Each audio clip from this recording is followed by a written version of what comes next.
p.m., so we will go ahead and get started. My name is Veronica Parker with AEBG TAP. Today's webinar is AEBG Reports in TE with Jay Wright from CASAS. Before we get started with the webinar today, I'd like to go over a few housekeeping items for everyone to ensure that we have a successful webinar experience this afternoon. First, if you have any questions, please be sure to type them in the chat pod. Throughout the course of the webinar, we will address questions. We may not get to your question immediately, but there will be times within the webinar that we will address questions. If for some reason your question has not been addressed, you could type it again and we will try to get to it. Jay Wright will receive a copy of the transcripts from the chat pod, and if there are any unanswered questions, he'll be sure to address them and get that information out to everyone. Secondly, this webinar will be recorded and posted to the AEBG website by the end of the day today. So if you have to leave at any point throughout the webinar, or if you need to go back and reference any materials that was covered throughout this webinar, you'll be able to do so by visiting the webinars page on the AEBG website. When you enter the room, please be sure to press the sound icon. It will either be white or green. If it is white, that means you are not projecting sound through your computer or your audio. So you would need to press the sound icon and it'll light up green, and that should provide sound to you. As I mentioned earlier, if you're experiencing any technical difficulties, please be sure to let us know by posting a comment in the chat pod, and we will send you a private message to address your technical difficulties. If your computer or your sound cuts out at anytime throughout the webinar, you can dial into this webinar. The dial-in number is located under the important information pod. The telephone number is 855-369-0450, and the passcode is 630-11611. If you are hearing an echo at any time while either myself or Jay is speaking, it could be that you are logged in more than once to the system. There will be a numeric number 2 next to your name. If you're experiencing this issue, please be sure to log out of Adobe Connect and log back on, and that should take care of your echo. If you would like to increase the screen size from a normal screen to a full screen, you can do so by pressing the icon up top. There are 4 outward facing arrows. This will allow you to have a full screen. However, if you do go to a full screen, you will not be able to see or contribute to the chat pod. So in order to do so, you can go back to a normal screen by pressing the same icon. This time the arrows will be an inward facing 4 arrows. If you are in the room with multiple people, please be sure to let us know by posting the names of the participants in the chat pod so that we can account for them in our attendance. We have to keep an accurate record of the number of participants in our webinars, so we want to make sure that we account for everyone. If you are in need of support requests or technical assistance from AEBG TAP, you can contact us at tap@aebg.org or submit a support request via the AEBG website, and we will be sure to address your technical assistance and professional development needs. Immediately following this webinar, an online evaluation will appear on your screen. Please be sure to fill out this evaluation. It is AEBG TAP's way of evaluating the webinar itself, identifying areas of improvement, as well as providing future technical assistance and professional development. So please be sure to fill out our evaluation. We will really appreciate your feedback. Also, be on the lookout for upcoming webinars, and we'll post a link to for you to check out our upcoming webinars. We'll have another one with Jay Wright from CASAS next Wednesday, same time, same place.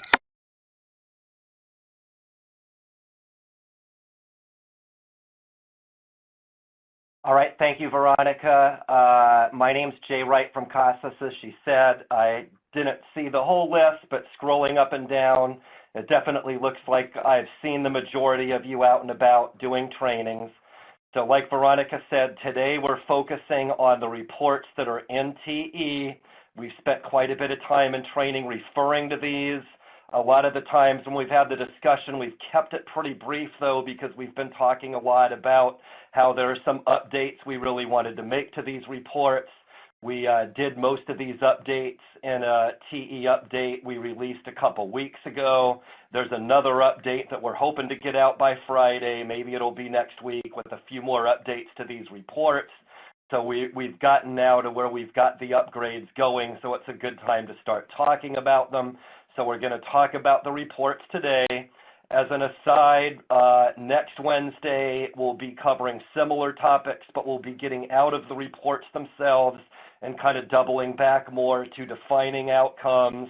We do that a lot in training, of course, but we'll get into a bit more detail about outcomes next week, and we'll also be getting into some of the services, which is an area that we really haven't been detailing at all. So if you're looking for any incentive, that might be one of them. So I guess I'll just kind of jump in and move along here. Here's the first slide. This is just a screenshot of the summary. My feeling is the overwhelming majority of you have probably already seen this before. We've definitely talked about the AEBG summary off and on. I'll start by just saying this is the updated report. The update, as you can see, just look and feel-wise, it overall is pretty much the same as what you're used to. Again, looking at the different outcomes and services all on one page. In review, these are things that we've been talking about really since June about the report. So this is just kind of reiterating what we've been covering in some of these regional trainings, but you can see the AEBG summary lists those AEBG programs. It lists those 7 AEBG programs to the left, gives an itemized account of the AB 104 outcomes, and then over to the right gives you a similarly itemized account of all the short-term services. Also in review, this is what we've been specifying at the trainings over the last few months, is we've got the 3 different sections of the report. I've been characterizing it as high bar, middle bar, and low bar going from left to right. The left-hand section is what I've been calling the high bar. That is the section on literacy gains specific to pre- and post-testing. That gives you the AB 104 outcomes related to pre- and post-testing. That's the high bar because it basically imposes all of the NRS federal requirements up to and including the requirement to have pre- and post-testing. The middle section is for the other AB 104 outcomes. That's what I've been characterizing as the middle bar. I say middle bar because it does require things like hours and demographics that are required for federal reporting, but it's not quite as high a bar as the left-hand section because it does not require anything at all related to pre- and post-testing. Then the right-hand section covers the short-term services. That's what I've been characterizing as the low bar. That has by far, the least requirements. On the right-hand section, all you really need is a student ID and a correctly recorded service. As long as you have those 2 basic things, it will show up in that right-hand section. Before I move on, I'll add we've had a lot of lively discussions about this right-hand section in some of the trainings. We've brought up some reasons why it might be good to add more than that. You've also brought up more reasons why it might be good to add more than that, but just for the sake of requirements, as long as you have ID and the correctly recorded service, it will be okay in that right-hand section. So that kind of summarizes what we've been saying to date. Now moving into a couple of the key changes. There's 2 columns we've added over in the outcomes section. Starting with column C, this is not an outcome, but in that section where we're recording pre-post outcomes, we've included an additional column that just shows how many have the pre-post pair. That left-hand section is recording the number who qualify for the pre-post outcome for each program and then displaying how many actually achieve the outcome. As kind of an intermediary column, we've added how many actually have a pre-post pair. which is something we've had in the payment points NRS reports forever, but a lot of you like that because it's a good at-a-glance way if you're looking at how many you have in each program and then how many have earned pre-post outcomes for each program. A lot of times it's good to quickly have the number who have pre and post tests. So if the numbers don't seem to add up, it's real quick and easy to figure out whether the broad reason is because you just didn't get enough people to qualify, or whether the broad reason, might have to do with the pre-post results themselves. So we've added that just for reference on the pre-post section. And then we added column F in that middle AB 104 outcomes section. We did that because last year when we developed this report, when we talked about literacy gains, we were pretty much solely talking about pre and post testing.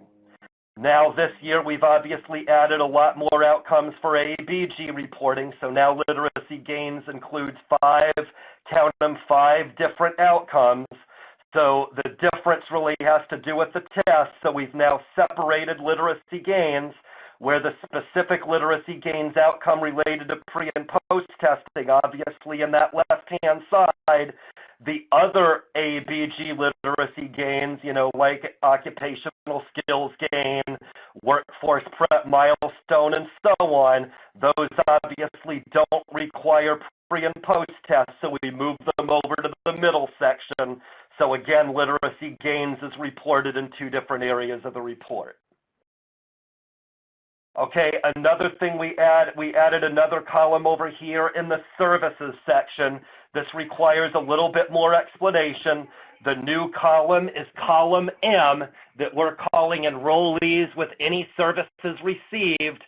And then we have those same 4 columns we've always had, to specify the different types of particular services. So column M, basically gives the total student item count that aggregates all the different services, where those other 4 columns are just bean counting the specific number of services.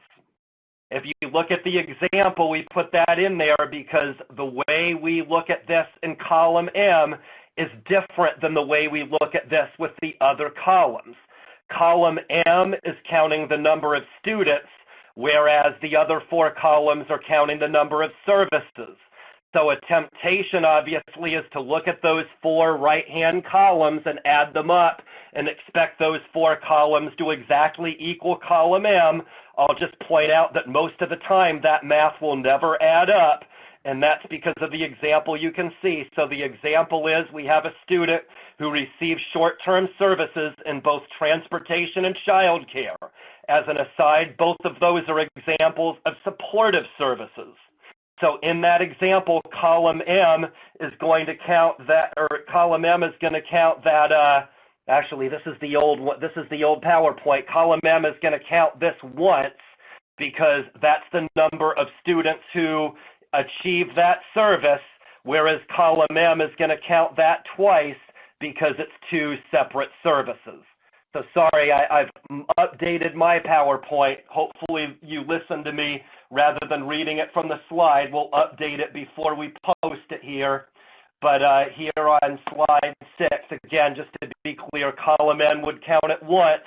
Column N would count it twice. Sorry, that slide's got the wrong total there on it.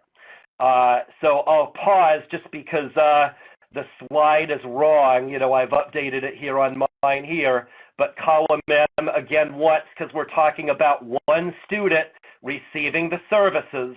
Column M would count it twice because it's 2 separate services. Okay, hopefully that's clear after I explain it. Again, the PowerPoint, I have changed. When we post the final PowerPoint, it will have the correct information. Again, the one you see on your screen is the incorrect information. So again, we've got it 2 different ways. The way we've always done it is simply counting the number of students, because that's the overall objective of this report. But some of you have brought up that it would be helpful to bean count the specific services. And if you are getting into that level of detail with the services, you might want to know, hey, it's 2 different services received, not just 1, like what we said here in this example. So again, the slide is wrong. It's been updated, but the one on your screen is wrong. Column M would count it twice because it's one student. Column N would be counting it twice because it's two separate services. Okay, so if you want to, I say column N because it's supportive, column O, P, and Q are going to be done the same way as N, where if you've got multiple services, that is two or more different kinds of supportive services, two or more different kinds of transition services, it will give you that double count. Ultimately, in column M, however, it will just give you the number of enrollees who receive services. Again, sorry, that slide is wrong. I've updated it, but the one on your screen is still the original way we had written it. Okay, so I'll move on. Sorry about that. Okay, so moving to the next slide here, transitioning out of the changes. Again, those are really the big changes to the visuals of the report. Now getting a little bit deeper in the weeds here. Some of you know this very, very well, those of you who have been doing TE for a while. Some of you who are new to TE may not know this, but it's what we call the drill down feature. It's one of our big advertised advantages, you might say. But with these AEBG reports, just like all other reports in TE, you have that ability to drill down. So in this example, we're noticing that we have 102 students enrolled in our ESL program. So if we just double click on that cell where we have the 102, you can see that generates a list of exactly 102 students. That is not so coincidentally the exact 102 students who are currently qualified for ESL. Similarly, you can also right-click. You might say that's even better. You can right-click on any cell on this report, and I'll also add this is similar to pretty much all other reports in TE. You can right-click on any cell, and that will generate an even longer laundry list of different ways you can drill down. I don't think it's the same for every single cell, but for the majority of these cells on the AEBG summary report, you're generally going to have 4 different listers and 5 different reports on that menu. So again, a very broad menu of choices, when you right-click and wish to drill down. Moving along a little bit more, here are those 4 listers that you're going to be most likely to see when you right-click on these TE reports.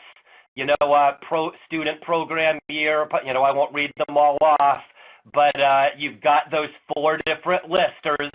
For those of you who are not that familiar with TE, just to be clear, a lister is just what the word sounds like. It is a list of something.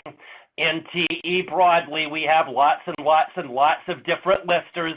Some are related to students, some are related to classes, some are related to pre- and post-tests. Pretty much all of the different data elements that you're collecting in TE, there's at least one lister there that captures, all that information, in a list, in the software. Many of these things have more than one different option.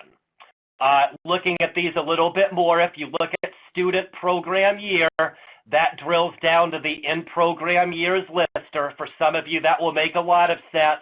For some of you, I'm probably talking a little bit of gibberish right now, but for those of you who are familiar, the student and program years option at the top of this list basically will give you the exact same result as if you were to left-click on the same number. That is, if you were to right-click and select student program year on that 102 ESL learners, you would get that list of 102 students just like you would if you left-click that. That is, it's a good way to get that item count, maybe not the best way if you're looking for more details than that. Student population goes to the demographics lister. That, of course, gives you a list of students, and, each record listed will basically give all of the demographics you have. So if you're looking at your enrollees, for example, maybe the 102 you see in ESL is a lower number than what you're really expecting to see.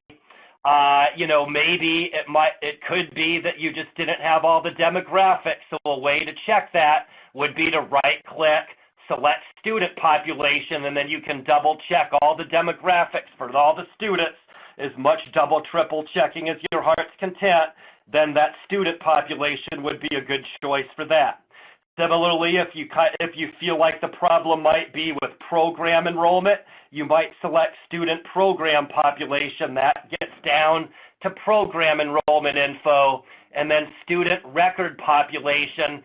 That gets to those specific outcomes that you're recording on things like the update record. That is the work results and education results and so on. So the example for this might be maybe you're looking at this report. The number of enrollees looks pretty good, but the number of students who are achieving outcomes doesn't. You might want to right-click and select student record population so you can double-check to make sure that you've recorded all those outcomes either from the TE update record or from your other system or whatever. That's a good way to double-check to make sure you marked the employment outcomes and the transition outcomes and so on.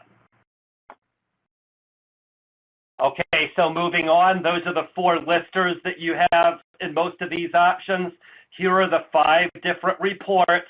What I'll say is each of these reports you might say has a mind of its own. We could probably spend 20 or 30 minutes on each of these reports.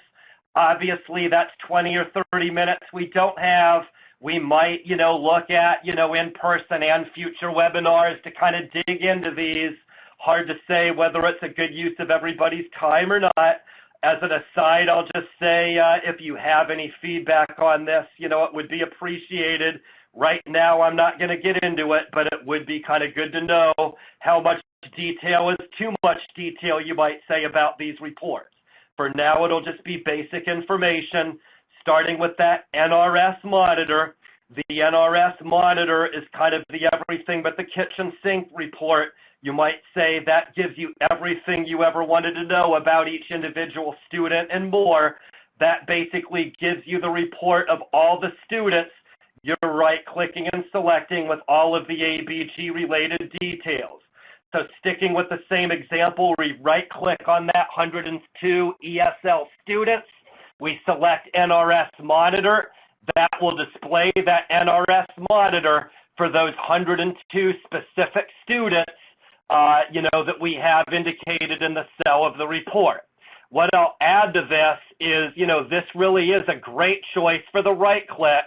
If you're running it for the old agency, generally I would say maybe not such a great choice for that because this report is so highly detailed. If you run it for a large number of students, you're going to get pages and pages and pages and pages.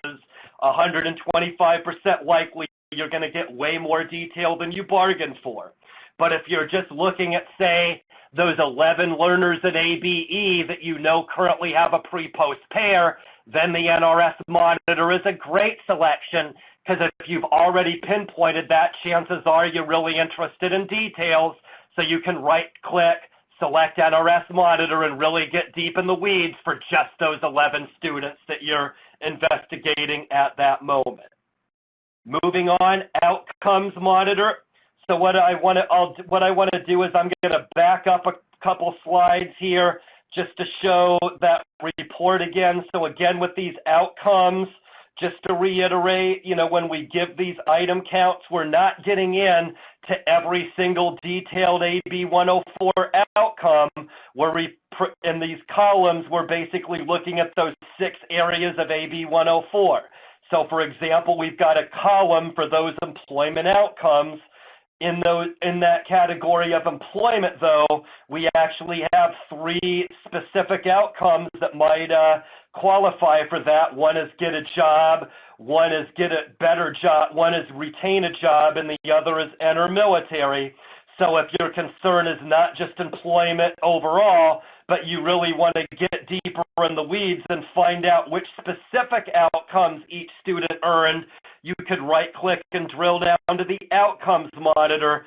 That will be the report that specifies exactly which particular outcome each student earned. Services Monitor, very similar. The obvious difference is Services Monitor drills down and gives you information about services, whereas Outcomes gives you information about outcomes, obviously.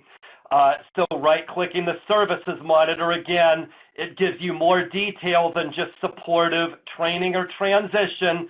The Services Monitor will get in the weeds and tell you which students earn child care, which students earn transportation, which students, earn, other outcomes, and so on. The assessments audit gives you specific details on pre and post testing. There's a screenshot on that, so I'll hold off on that one. And then the AEBG DIR, again, that DIR means Data Integrity Report. That's the report that you all probably know pretty well by now. When you run that DIR for quarterly and end-of-year reporting, of course, you go straight from the TE menu and run the data integrity report for your entire agency. What this drill down option gives you is it gives you that same DIR report that you already know and love, but it will give you all of those DIR results for just that population you select. So again, to stick with the same example, you could right-click on those 102 students in ESL, select DIR. It'll give you all of those items just like the regular DIR does, but it will focus just on those 102 students who are in ESL in my specific example. Okay, I'll move on. I'm pausing. I'm not seeing anything related to questions or anything. So I guess I'll just keep moving here. So here's some screenshots for each of those specific report options. Again, you could argue each one of these specific report options are, have a mind of its own. It might be worth a special webinar, unto itself. So I won't get into too much gory detail, but here's the screenshot of those outcomes monitor.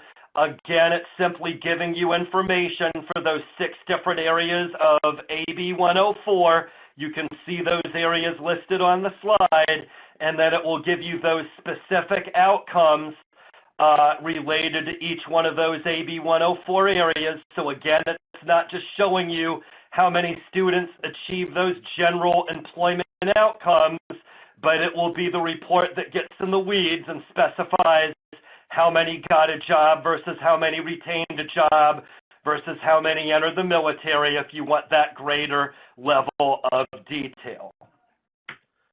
Moving on here then, the services monitor again does basically the exact same function as that outcomes monitor, but for services. So you can look at that summary overall to see how many supportive services were earned and how many students earned services. If you want to be able to specify which specific students earn child care versus which specific students earn transportation outcomes, you can right-click and drill down to the services monitor to get a student-by-student view of exactly which services each individual student achieved. Okay, the assessments audit. I don't think many of you have had a chance to look at this. Maybe some of you have. I know in terms of trainings that I've done, I have not spent much time at all looking at this report. The few times I do get into this report, I've generally characterized this one as potentially the single most complicated report in TE. There's lots of little symbols it uses. It uses boldface type and regular type. It uses italic type and regular type. It uses red font. It uses green font. It uses concave up symbols and concave down symbols. You name it, it has different little symbols to specify all kinds of detail-oriented things. To really do it justice, this is definitely one that requires that 20 or 30 minutes of an explanation. So that's 20 or 30 minutes we don't have, so I'm not going to get into all the gory details at the moment. But for now, just know that the assessment audit is basically the report that tells you everything you want to know and more about students pre and post testing. So you can look at it and right-click and drill down from all of these different cells on the report. Obviously, obviously the point would be more for that left-hand section related to pre and post testing, but for that you can right-click and drill down to this to get a student-by-student account of exactly what pre and post tests each student has, when they took the test, which form numbers they used, what their score was, and then over on the right-hand side you can see the amount of gain calculated and whether that gain relates to a level gain or not. So what I'll say, I see we have not had any questions. We finally have one. Thanks, Dana, for that. So in any case, I'll double back a couple slides. The assessments audit is not one you access directly from the TE menu. It's one you access by drilling down. In general, this is an extremely detailed report, so sort of like the monitor, this is one that I would be way more inclined to recommend for a subset of your students when you're trying to detail a specific subset of your population rather than just running it for the whole agency. But in any case, the assessments audit is a right-click option for pretty much all the different cells on this AEBG summary report. You can right-click and drill down and get that more detailed information, one of which would be that assessments audit. Okay, the up and down brackets under pre and post test. Okay, well, you're one of the few, the proud, that's actually heard this, but that concave up and concave down, the concave up means it's currently being used as the pre-test. The concave down means that's currently being used as the post-test. So you see Rosalina, she's simple. I think these examples are simpler than what you're going to get on a regular report. But anyway, for Rosalina, it's pretty simple because she just has two tests. So the one in September is concave up, that's the pre-test. The one in December, that's concave down, that's the post-test. Okay, so moving along here, then the DIR. Again, I think most of you are already familiar with the DIR, but again, you can drill down and get the DIR just for that specific population subset.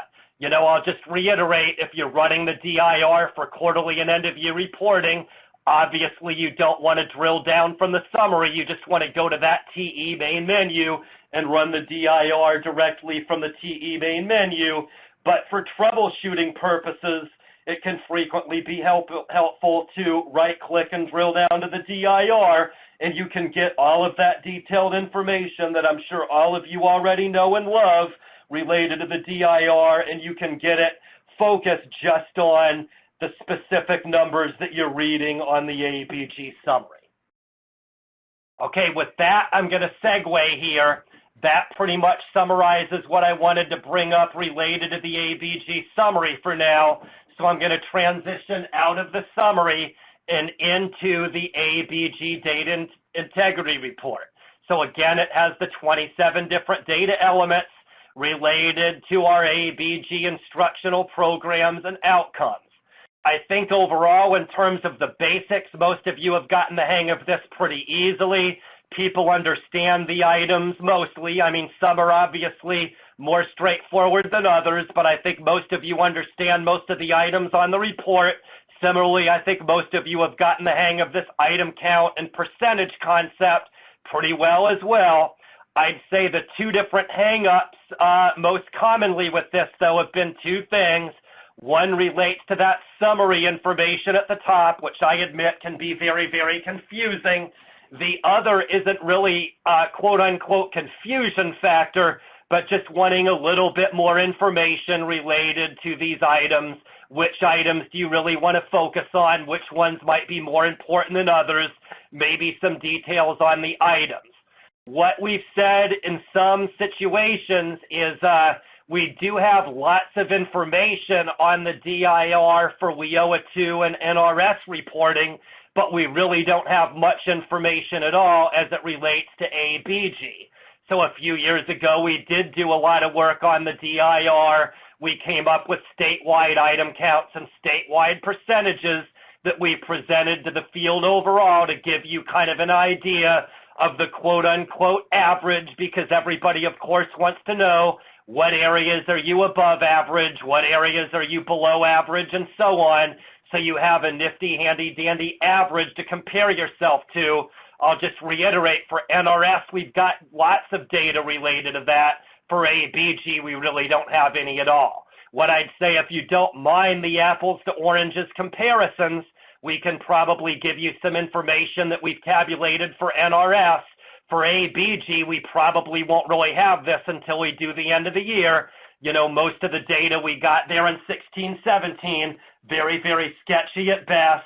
You know, we did get data, but not enough details to where it's going to tell you anything. Once we get this first year of, you know, good data under our belts, you might say, we'll have more AEBG specific information. So I'll just say, if you want NRS, we can probably provide that, but you just need to take it with a grain of salt, knowing that by definition, that's going to be an apples to oranges comparison. Okay, so giving a little bit more detail here. Here's, you know, that summary information. So at the top, we're starting by reconciling, you know, all of the information that gets fed into these AEBG reports.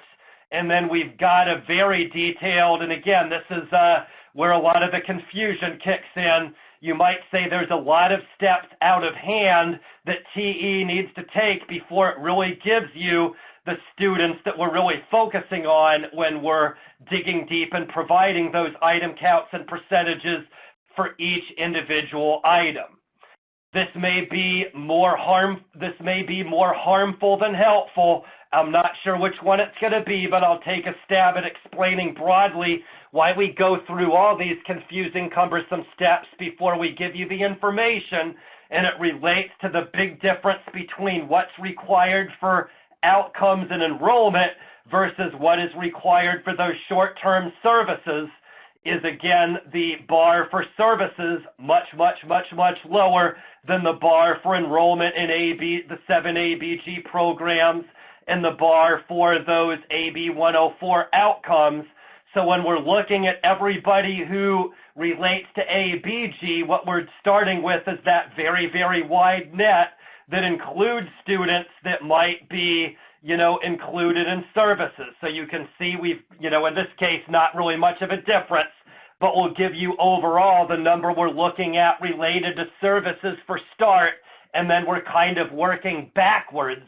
I think the logical way would be to kind of go, you know, big picture and kind of drill down, but the way we're kind of doing it is we're starting right offhand with details and working backwards here. So we're getting into the weeds right away and kind of backing out of it, you might say, where we're getting everybody that qualifies for any cell on that AEBG summary, and then we're backing out by subtracting those learners that we can't find any enrollment in any of those 7 AEBG programs. So to be clear, if you're just interested in the math, so to speak, that students and services section minus students not enrolled in the 7 AEBG programs equals that bottom number, students enrolled in the 7 AEBG programs. So then I'll pause for a moment and say those 1, 2, 3, 4, 5, and once we get the updates, I believe it will be 6 indented areas, and 6 not so coincidentally to match the 6 different areas of AB 104. So we're looking at those 6 areas of AEBG outcomes and aggregating it. If you look at all those, you know, 6 areas, those 6 areas, if you add them together, should equal that second number there, the number who are not enrolled in the 7 AEBG programs. So that report is basically subtracting those who do not have official program enrollment, and then taking a step even deeper in the weeds, it's basically looking at it, you know, for each of those 6 areas of AB 104. So I'm not quite sure if that helped at all. That's kind of getting deep in the weeds. It might have hurt more than it helped, but there's my stab at why we've got that barrage of information at the beginning of the report before we even get into those individual items. So looking at it a little bit more here, again, the summary information is how we're reconciling this so we can get a denominator. And then we've got, again, the students and services. It's not really that we're concerned with the services right out of hand when we're looking at the DIR, but that's the number we start with simply because we know that to be the biggest number. That's the widest net. That's the way we make sure that anyone and everyone in your database that has anything whatsoever to do with AEBG will be captured in that first step before we do any of that reconciliation. Then moving on down, we have those not enrolled in the programs. That would be ones who just don't have program enrollment.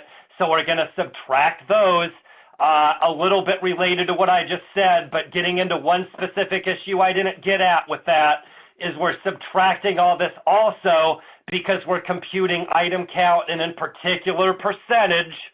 We feel like that percentage, you might say, is the single most important part of the DIR. Some of you might agree with that statement. Some of you might disagree. But bottom line is we use the DIR because it's important to us and important to the state to calculate all of those specific percentages. Bottom line is to calculate a percentage, you've got to have a denominator. If you want all those percentages to be consistent and mean exactly the same thing, you need to make sure that denominator is consistent for all of the items in the report. So this reconciliation is necessary. So again, we get those learners in those AEBG programs. That's what we determine as the consistent denominator that's apples to apples across all 27 DIR items and ensures when we calculate those percentages, we're using that exact same figure for all items, so we're calculating those percentages exactly the same way.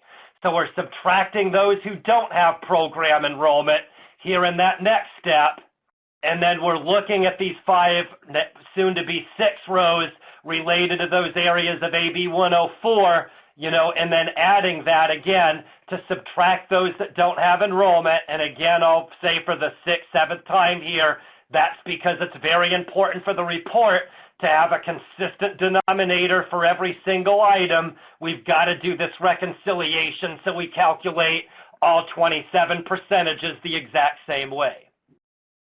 So then moving on, the result after going through all those extra steps is we've got the official number of students who are enrolled in the 7 AEBG programs.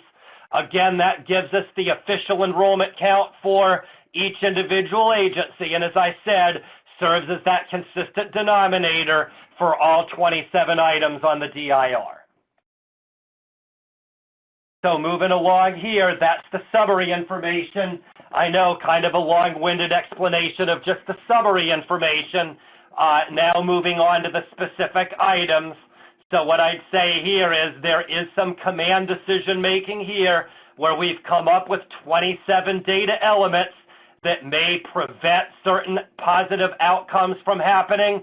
Others might be issues that help contribute to positive outcomes from happening. So I'm going to pause there. I think the conventional wisdom is the DIR is set up to be 27 different dings.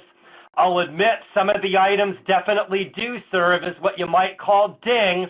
That is issues, drop reasons, missing hours, missing demographics, and so on that prevent these outcomes from occurring. But just to be clear, they're not all negative. Some of them might be positive. Some are giving you positive item counts of things that you are doing or are collecting. So just realize that there are some positives and negatives here. Sometimes you need to read that item carefully to discern whether this is going to be a negative item that you want to avoid or a positive item that you want to capitalize on as much as possible. So I'll reiterate, there's some command decision making here where we've specified issues that we think anyway, some have been specified from us at CASAS, others were more directed by the AEBG office. Others were things that came up in those summer discussions, we had with the field last summer.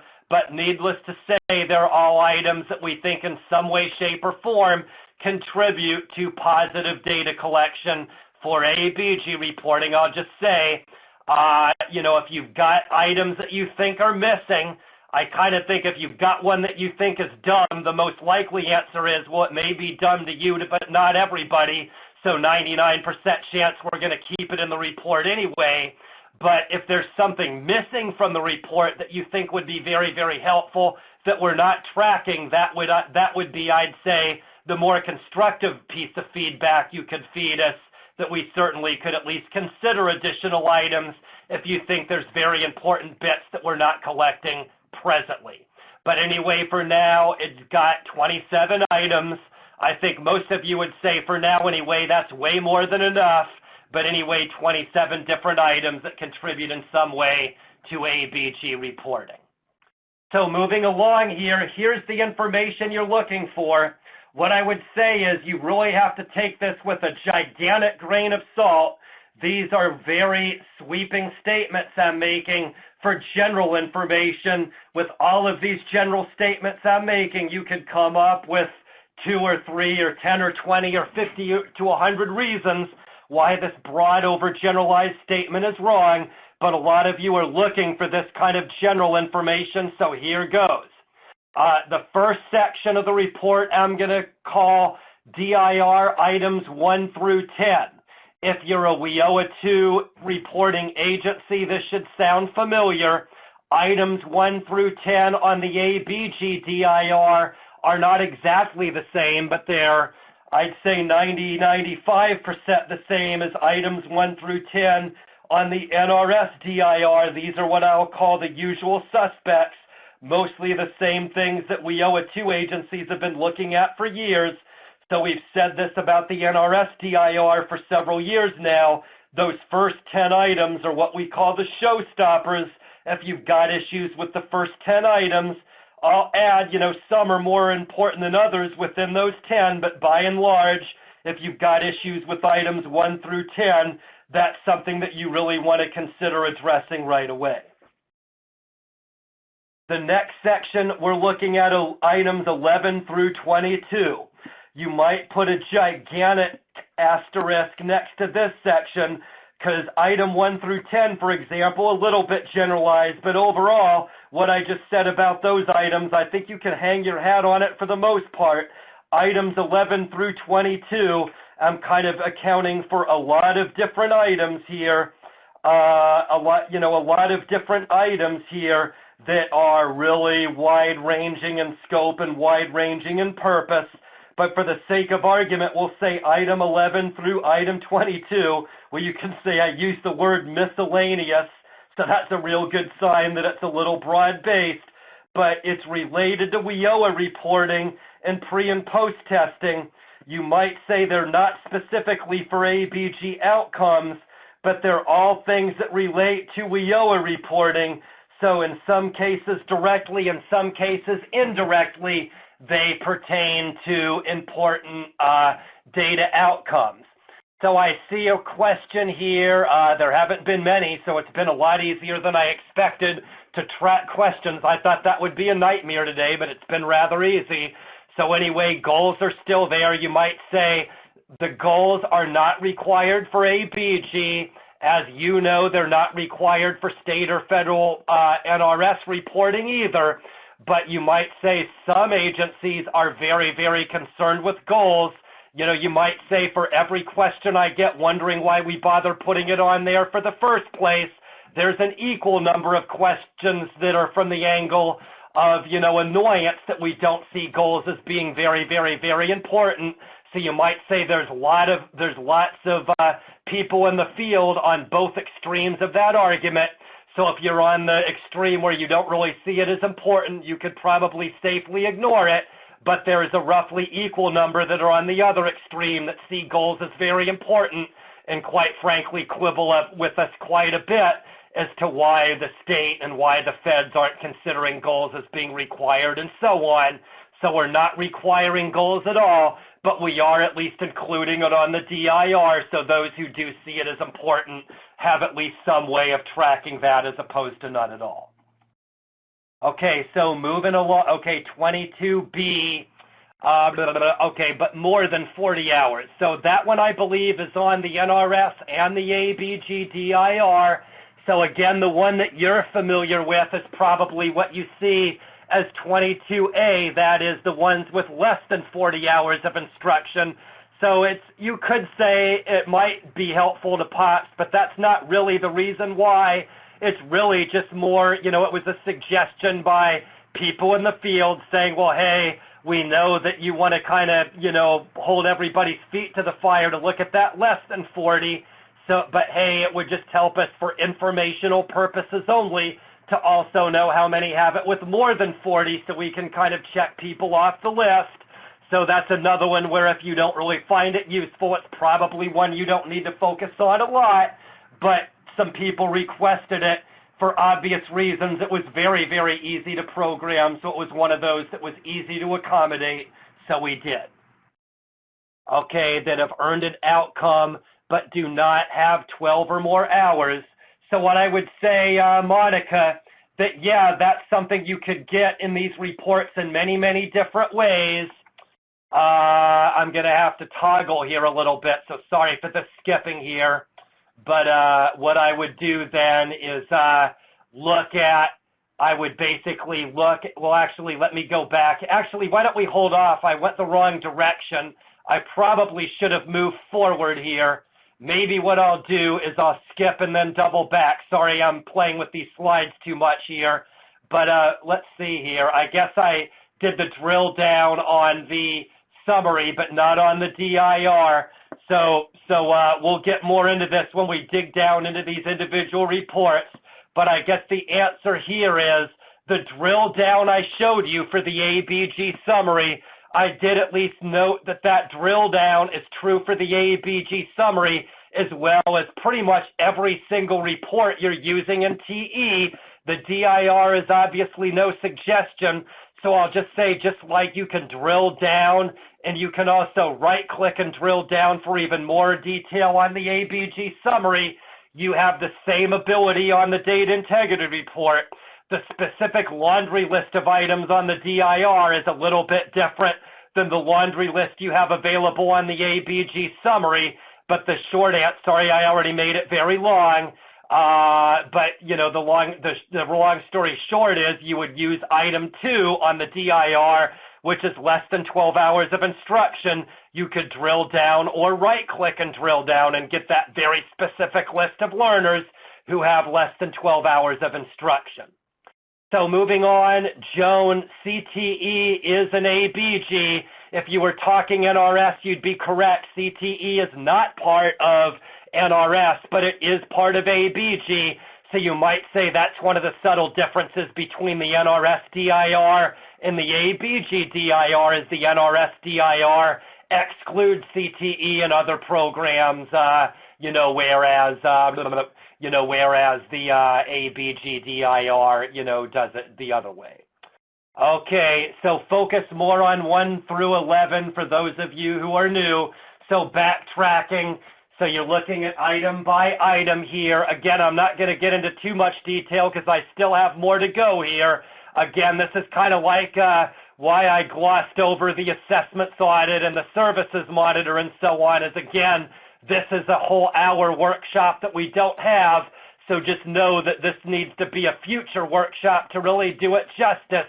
But just in general, the missing birth date, less than 12 hours, missing gender, and so on, those are some of those reasons that basically preclude a learner from qualifying for AEBG. So there are some specific demographics issues that you've got to have for outcomes. There are, you've got to have that 12 or more hours of instruction as well.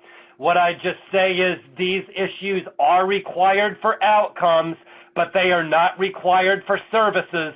So you might say at the beginning, I looked at that AEBG summary in terms of those 3 sections of the report. For the services, we said none of that stuff is really required. For outcomes, we said that the pre and post testing is not required, but we said that those specific state and federal drop reasons are, and so that's what some of these are: missing birth date, 12 hours of instruction, and so on. And then over on the left-hand side, that's where some of these drops are required. And in addition, that information related to pre and post testing is also required. So that's the sort of stuff we're looking at here in 1 through 10. I think that's about all I want to give here. I don't think we have enough to drill deep and go into all the areas in TE where you'd record that stuff. But I think the long story short here is there are specific data elements that you should have recorded for students. What I would say is we'll get more into these individual outcomes in the webinar we're doing next Wednesday. Included in that will be a teeny tiny bit on the qualifying for enrollment versus qualifying for outcomes, but that reiterates something we've been presenting and training all year, whereas to get in the item count for the AEBG reporting statewide in general, the student only needs 1 hour of instruction, but to get on the AB 104 outcomes, you need to have the 12 hours of instruction, and you also need, some of those demographics issues like gender and race and birth date and so on. Okay, so I think that's it on that. So moving back forward here, 11 through 22, again, very, very generalized, not much of a way to give you a general, one-size-fits-all answer. But in general, these items 11 to 22, probably lower priority than items 1 through 10, but these all do relate to state and federal reporting. Some of them might be direct with AEBG, others not so much. But in general, these are issues that contribute to data quality, but they may not directly relate to specific AEBG outcomes and so on. Jay? And then getting into 23 and to 27, these are ones that are for AEBG specific areas. So what we've done here is we've honed in on some of the specific AEBG outcome areas. We're kind of reiterating what you'd already see on that AEBG summary, that is how many students overall have achieved outcomes for each of those 6 different categories. But then we've also, for each category, showed how many appear to have an outcome marked, but were disqualified for one of those reasons. So I guess I would say, Monica, this might be what you might want to drill down and look at more specifically, where you can look and say, well, okay, we've got X number of students who are currently achieving these areas of outcomes, and then we've got these Y number of students who look like they have something marked but are not officially earning the outcome. Here's where you might want to dig into those weeds, where you can compare and contrast how many have outcomes versus how many might have outcomes marked, but for whatever reason may not be officially achieving the outcome for official statewide AEBG reporting. Okay, so the high bar, obviously, yes, if you want the high bar where you're getting outcomes related, so this is Kelly's question, sorry. So Kelly, your question, that high bar are just those outcomes that relate to pre and post testing. So obviously, yes, you must have pre and post testing. So I'll say any outcome that relates to something other than pre and post testing, you're not required to have pre and post tests in order to earn that outcome. But that high bar over there on the left-hand side, and I'll just reiterate, the left-hand side are just the outcomes that relate to pre and post testing. Well, you might say by definition, of course, those require pre and post testing, because I'll just reiterate the obvious, and the reason for that is, of course, those are the outcomes that specifically pertain to pre and post testing. So I think the answer you're looking for is, and this is kind of a who's buried in Grant's tomb kind of answer, but it is the correct answer here, is all the items related to pre and post testing, of course, require pre and post testing. All of the items that are not related to pre and post testing do not require pre and post testing. So I know that's a little bit obnoxious, but that is the right answer in this situation. Okay, so all right, so somehow that is, I think, Monica, your thing on those other items is we do have more details on some of these items than what I'm saying now. What I'd say is if you want more detail than what I'm saying, the caveat is it's all about NRS federal reporting, not AEBG. So if that distinction is not annoying or confusing to you, then the answer is yes, we have more details. If you really are looking more for apples to apples and you want it to be more AEBG specific, then the short answer is, well, not really. And the short answer is we probably won't have good details on things like that until we get a year under our belts. But once we get the 17-18 data submission under our belts, when we do training here at the start of 18-19, we should have a lot better information on this sort of stuff than we have now. Okay, I'm not sure what you're getting at. Okay, when on the, okay, well, that's, well, to be clear, the POPS is NRS, not AEBG. I'll just say we actually had a webinar on this just yesterday.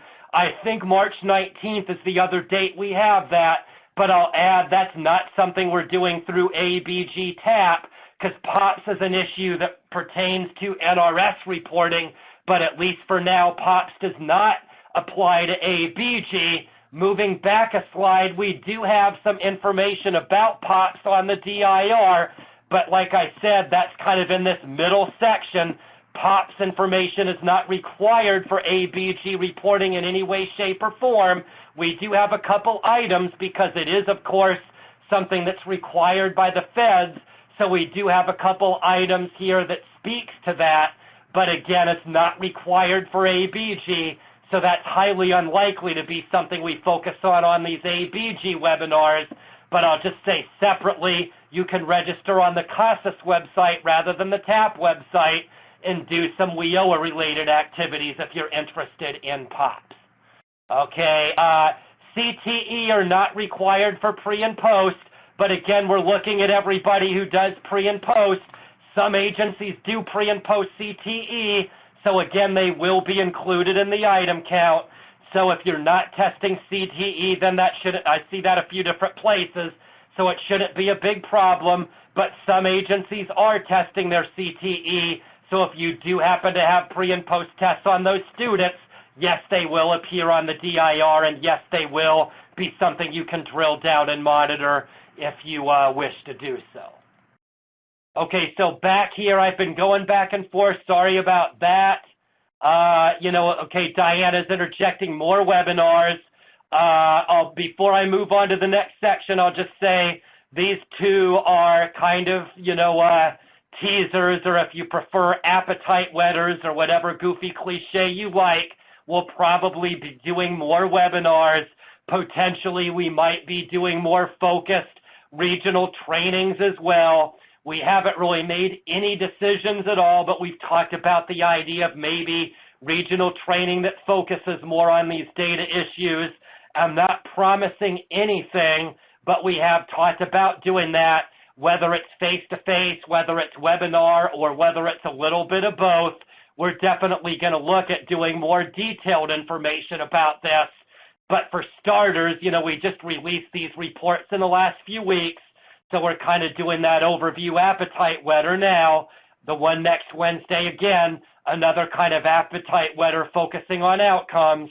We'll probably have some later, as we move forward, that might focus on things, DIR and DIR only, maybe more details on those summary drill downs and so forth. Okay, so changing subjects here. One of the new, getting into the new reports here, down to the new reports, we've got the Barriers to Employment report.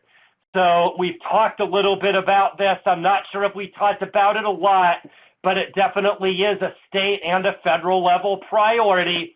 I know we've covered it. I'm not sure if we've given it good detail or not, but in any case, that field exists called Barriers to Employment.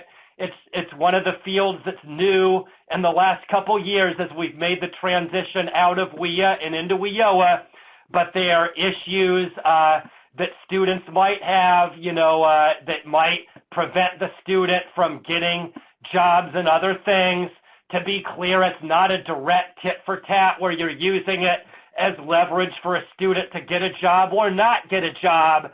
It's more of a characteristic of the student, not an official issue that might be keeping them from job services or whatever, but it's more characteristics about that student that might be things that you identify that might require you to provide more services, more attention, more, instruction to that student. So again, this report is just listing those AEBG program areas and just giving you an itemized account of barriers to employment.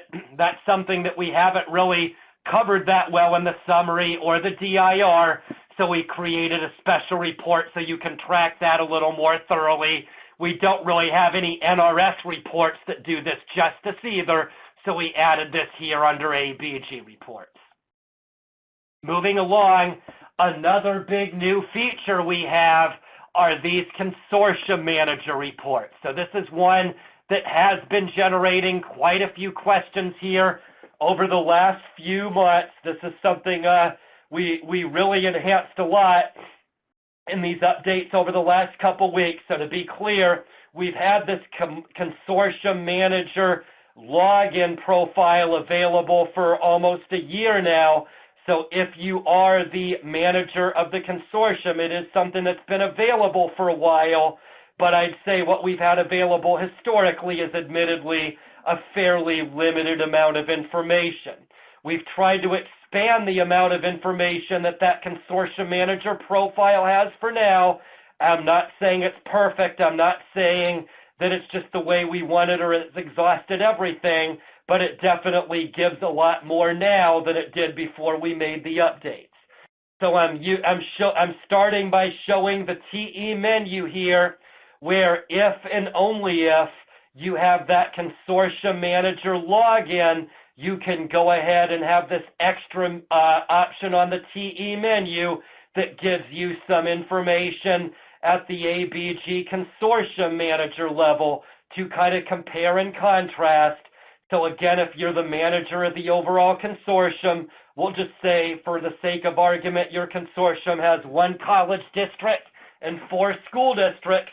What you can do is run reports that give you the overview that will kind of allow you to look at that college district and 4 school districts side by side so you can compare and contrast, in my example, all 5 agencies in your consortium and kind of compare and contrast, kind of get a better overview of how you're doing overall with all of your individuals, or with all of your individual agencies, I might say. So I don't have this in a slide, but before I move on, I'll bring up, again, it's 1 user per consortium, but, it's basically 1 user. If in terms of number of individuals, I guess that depends on how many have the consortium level access. Most of you, I would assume this would just be 1 person, but anyway, you have 1 consortium level access per consortium, and then whether that's 1 person that has that password and more than 1, obviously that's going to be up to each individual consortium manager. But in terms of profile, it's 1 for consortium. So again, you can just email either tech support, that is CASAS tech support, that would be techsupport@casas.org, or you could email, AEBG@casas.org and just identify your name and your consortium, and we can look up. We will, of course, verify whether we've given you that access already. Assuming we have it, we'll go ahead and give you that consortium level access profile, and then you as the consortium manager can then log in with that different level access into TE and get that consortium level access. The other kind of detail-oriented access piece that I'll say is this is kind of running in a parallel universe from your agency level access.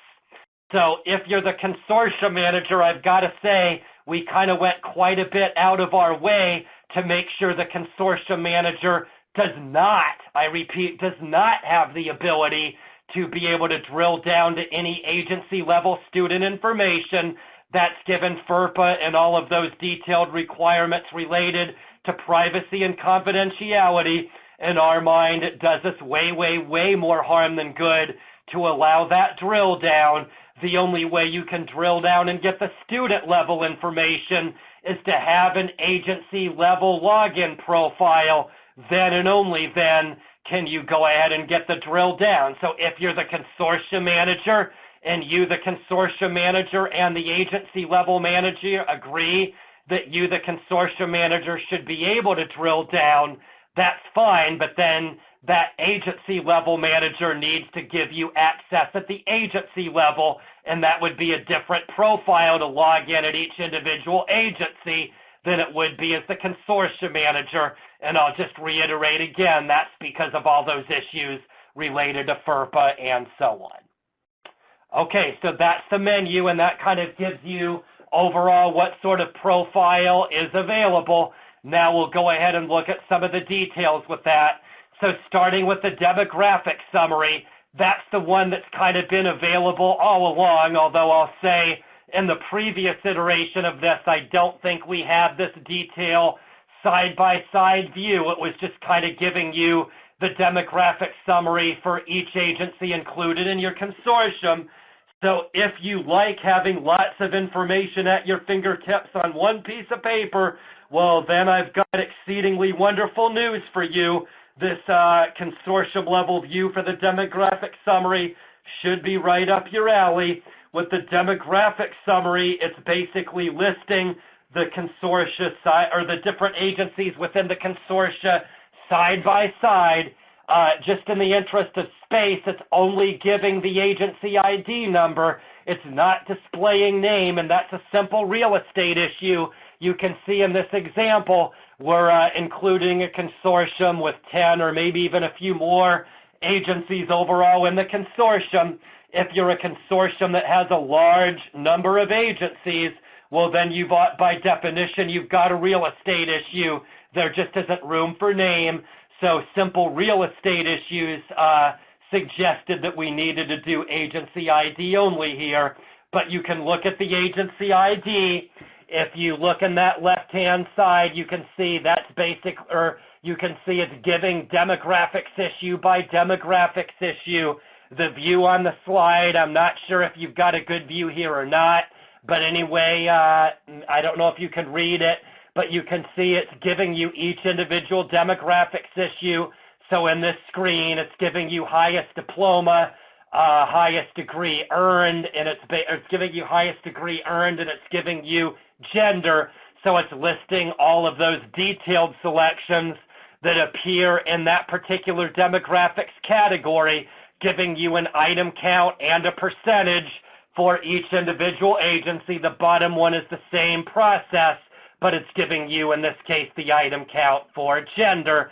So if you want to compare and contrast how each individual agency within your consortium is dutifully tracking all those demographics fields, you could get that consortium level access and then run the demographic summary at the consortium level to do that compare and contrast sort of work. Moving along here, here's a little bit more detail just so you can see it a little bit better. That large view really didn't allow you to see details at all. So you can see here's the highest diploma, highest degree earned, I should say. So again, it's listing all of those categories in that particular demographics field, listing by agency, and then again for each individual agency, giving you the item count and percentage reported for each one of those specific demographics categories. So again, you can compare and contrast and kind of figure out which agencies, seem to be doing better or worse than others within your consortium. What I'll add is, and again, going back a slide, is again, I didn't really talk about this gray area over here to the right. So big picture view, you're looking agency by agency, and then the right-hand columns are aggregating that and then giving your view for the overall consortium. So I kind of truncated it here to show you can look agency by agency with the item count and percent, and then over in the right-hand side, you can get that overall consortium level view. So obviously you're looking agency by agency. So consortium level view, you can see those larger item counts along with those percentages, for your consortium overall. And again, these numbers obviously not going to add up on this screen because I did a lot of truncating here just to kind of show you what this looks like. Okay, so moving on, you also have the summary here. So in the summary, the summary gives you the aggregate, or gives you that, consortium level view, just like the demographic summary does. So if you log in at that consortium level view, you will be able to view. Sorry, I'm looking at something on the side here because there was a little side note I wanted to try to remember to tell you. But anyway, if you look at this, it will give you that consortium level view. But obviously this AEBG summary, super, super, super detailed. No way to list all 6 areas of AB 104 and all 3 or 4 different service types for all 10 agencies in your consortium on one piece of paper, so you can get the consortium level view here agency by agency. But with the AEBG summary, it will give you a separate page for each agency rather than giving you that side-by-side view like what you would get on the demographic summary. Sorry, I'm not sure if I was clear about that one at all. Hopefully there was some understanding of that somewhere, but in any case, you get the consortium manager view for the AEBG summary, but a separate page for each agency, not that nifty little side-by-side view like on the demographic summary. What I'll add, if you don't want the multiple pages, so like here you can see there's 15 pages you get on this report, so that suggests the example here is for a consortium with 15 different agencies, so you get a page for each agency. If you prefer an aggregated consortium account rather than agency by agency, again, you cannot get that side-by-side view like I showed on the demographic summary, but you can get a single page that aggregates all of these outcomes and services results consortium-wide rather than agency by agency. I've been trying to find that checkbox, but I'm just having too much time multitasking here, so I can't remember word for word, but I'll just say there is a checkbox in the TE setup window that you can check when you run this report at the consortium level view. It's at the bottom of the setup window, and it's something obvious like aggregate for entire consortium or something like that. If you simply check that box, that will command the report to give you a single report with your consortium level totals rather than giving you multiple pages agency by agency. Hopefully that made at least a little bit of sense. I'm not sure if I made that one clear or not. Okay, well here it is. I just made all that fuss and I forgot that I added that checkbox. Sorry about that, but it's aggregate multiple agencies. So in the setup window, it's at the bottom of the setup window, you can check that simple box, and that will give you the single consortium level view for the summary rather than giving you the multiple pages for each individual agency. So a lot of you, I'd say, have really been looking for that, where a lot of you have been looking at the reports and manually adding it, or some of you have figured out how to put it in Excel and adding it. Obviously, that's not nearly as good as just being able to run the report and getting TE to aggregate all that for you. So I'll just say all this with the summary is new, but if you want that consortium view, now it will do it for you, provided you get that consortium manager level access. So moving along, the final one we have available here with that consortium manager level view is the barriers to employment report. It basically works, mechanically, it works the same way as the AEBG summary, where by default, it will give you a consortium level information, but it will spit out a separate page for each agency, just like the summary, and it's really for the same reason. There's just too many barriers on the laundry list, you might say, to get that nifty side-by-side view. So it's basically giving you, separate pages for each agency. But like AEBG Summary, you can also check that box in the setup window, and that would provide that aggregated level view for the entire consortium rather than giving you those separate agency by agency views, like you would No, get on Jay, each you have separate addressed page. all of the questions that have come in. Okay, and that is actually, believe it or not, the final slide. And while we are waiting, this went a little more while we are quickly waiting for than additional expected. questions, I'd like to remind I've got to everyone say the that big once we do reason for close the that is the webinar, an number of evaluation will questions appear. So was please be way, sure way, way to fewer than I check out thought. that I was evaluation definitely and give us your prepared to just feedback. get an Jay will avalanche of provide us with questions. an I updated was thinking I PowerPoint. would So once barely he be does able to so, we come up will for send air it as out soon as we to hit all of the about members 12:10, who 12:15 participated or in today's so. webinar, But here so it that is, you'll have almost those 1:30 resources. The already. PowerPoint And as well as the I still, recording of this I'm webinar still will kind of go on the on the surfboard, AEBG so to website speak. later on this So afternoon. I guess So if I'll you say, missed hey, any we're parts of the finishing webinar, up if you had to leave 10 early, minutes then earlier you'll than be able to advertised. So listen I'll in pause on here a the little recording for bit. the webinar I'm and kind have of the PowerPoint surprised. that's I'm not sure if associated that's with good it. news I'd or also bad like to news. remind everyone But that we again, the do number have of another questions AEBG way TAP fewer than I webinar with thought. Jay So I'll next just pause here Wednesday, and see if March any questions the come up 7th, now that and that'll you're be on specifically AEBG and AB solicited to do 104 so. outcomes. Then the following Friday on March 9th, we'll have the CSAT I guess update I'll with also Neil out appeal of to the AEBG Veronica or office. Daryl. Are there any And questions Jay, maybe that you've been receiving that I've just missed that I failed to address that we might need to deal with now?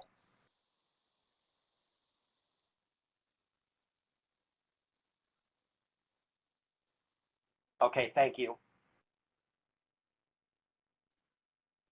Okay.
Okay, one thing I'll piggyback on what Veronica just said, just because I've got time to make a paid program announcement, is the webinar next week. Some of that will be some information that I know a lot of you have heard before, perhaps many times, what we've called the Bubble Boy slides, where it shows you all of the specific areas to bubble and or mark directly in TE when you're recording these outcomes. So some of it will be reiterating that.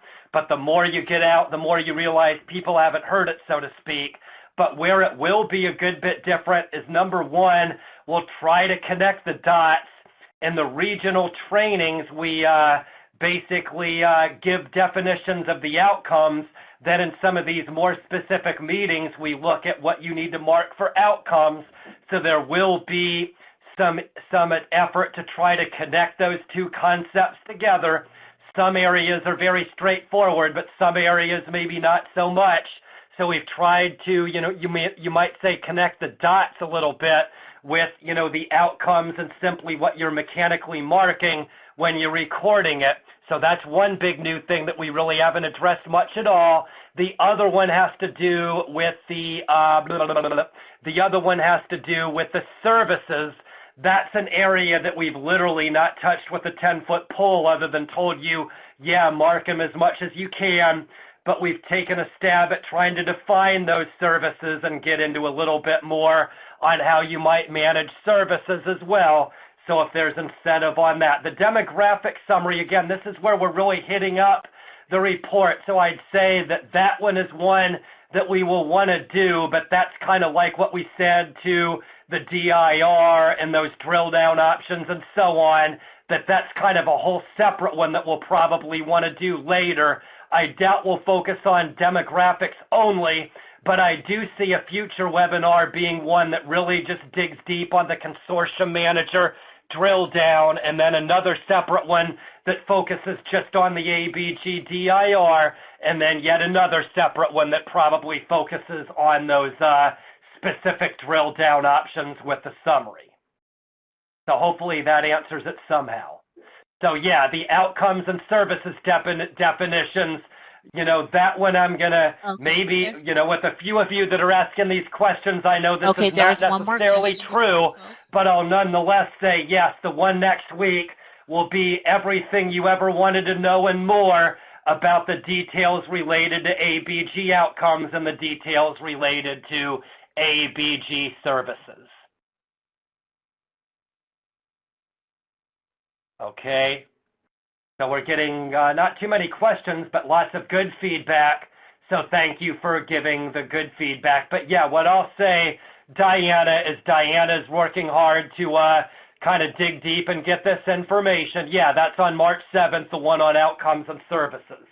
So with your suggestions and with Diana's note-taking and so on, I'll just say, in my mind anyway, I wasn't that clear going into this where we wanted to go after these two webinars, but just say knowingly or unknowingly, you provided me lots of information on really where we need to go from here as far as what kind of training we need to follow up with. Okay, everybody's just signing off now, so I think, Veronica, we can take this as a cue that the questions are done and everybody's had enough and moving on here. But Annabelle, I'll let you, Veronica, be the finalizer on that. Annabelle said. Sandra came in at the last minute. That feature is called proxy. That's not in these webinars, but you can call me or contact tech support or potentially go to one of these regional network meetings. I would say the regional trainings isn't best for that, but some of these regional network meetings we do, would be a good opportunity to kind of ask about proxy. That's a long-winded answer, but just know the feature in TE you're referring to is called the Proxy Wizard, so feel free to give me a call or give CASAS Tech Support a call, and we can talk a little bit about the Proxy Wizard. Okay. Okay, go ahead. She said, Annabelle says she will ask you offline. Okay, I don't know. That question needs more clarity. That question's not clear. Are you talking about using TE? Are you talking about testing? Or are you talking about something else? Sorry, that question isn't clear enough to give a good answer. Okay, Vicki. Okay. I'll check in with Rudy. I know him. I'd be kind of curious what he brought up. So, Vicki, I know Rudy. I can follow up. I know I'll be seeing him at a network meeting next week. So I'll keep Rudy in mind. I'd kind of be curious in there. It's all right. I know who he is. I mean that positively, not negatively. But I'm kind of curious what he presented. So I feel pretty comfortable with the fact that I can figure out what happened with Rudy.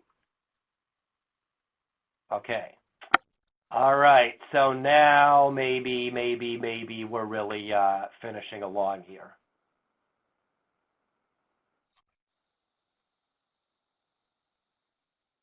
Okay, that question that was unclear, I guess, is not coming out. So we'll leave that one alone, I guess. All right, Jay, thank you so much, and thank you to everyone for participating in today's webinar. The evaluation will come up now. Please be sure to fill it out, and we'll see you all next Wednesday. You've got to use TE. If you mean